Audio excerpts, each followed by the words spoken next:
The little penguin is about to go to sleep, but as soon as he's covered up, a beam of light shines right in his face. And that's not the worst of it. Anyone who's ever slept knows it's okay to sleep with the light on, but the bouncy light is killing him. The penguin has no choice but to reluctantly close the curtains, and when he's done, his eyes droop. He's falling asleep, but it's as if the light has a tracking function and doesn't want him to go to sleep. The question is, where does the light come from? Where is the light coming from? The camera panned out. I didn't realize there was a hole in the curtains. Luckily, the penguin is still calm. Since you don't like me, I'll move out. And so he pushes the igloo 2.5 meters ahead. There's a place for you to stay. It's been uprooted from its home. He thought he could finally have a good night's sleep, but he underestimated the power of physics. You've learnt about the refraction of light, right? Although there is a hint of irrationality in the rationality, but the light still came on schedule. The main theme is never overdue. The little penguin tried to hide, but precision guidance is no joke. There are still some temper in the mud. The penguin can't stand being bullied like this. He paddles his kayak and goes to the root of the problem. Just as he arrives at the lighthouse, he heads for the light bulb. He doesn't hesitate to pull the plug on the bulb. The security guard,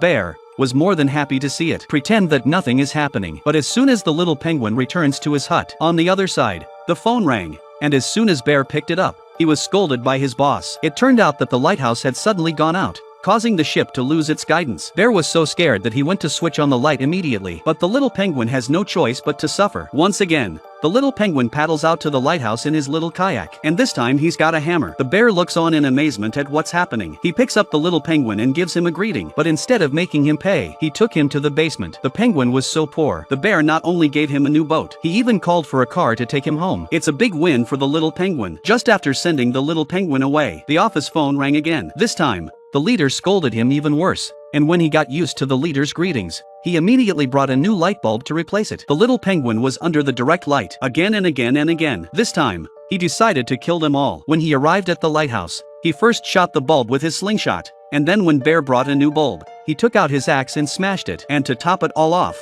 he smashed them one by one. Then he chopped the wires into 18 pieces. But he's a good worker. To make sure there's no more trouble, Penguin carried his axe straight to the underground warehouse. He destroys the few remaining light bulbs. As he was wiring up the wires, Bear heard a noise from downstairs, but by the time he gets there, it's too late. Now Bear's only thought is to catch the culprit. He sees the penguin getting into the speaker right in front of him. He shouts for the penguin to surrender. Unbeknownst to him, it's all a trap. The penguin pulls the lever, and the trumpet makes a loud noise. When it's over, the bear's mind is blown. He took advantage of the situation. Penguin closed the door as fast as he could. Looking around the darkness, the bear fumbled to light a match, but as soon as he got a good look around, he froze. The lighthouse took off in place. A few moments later, a second match was struck. Trapped in space, the bear couldn't hold back his tears. Little did he know that he had become the first of his kind to go into space.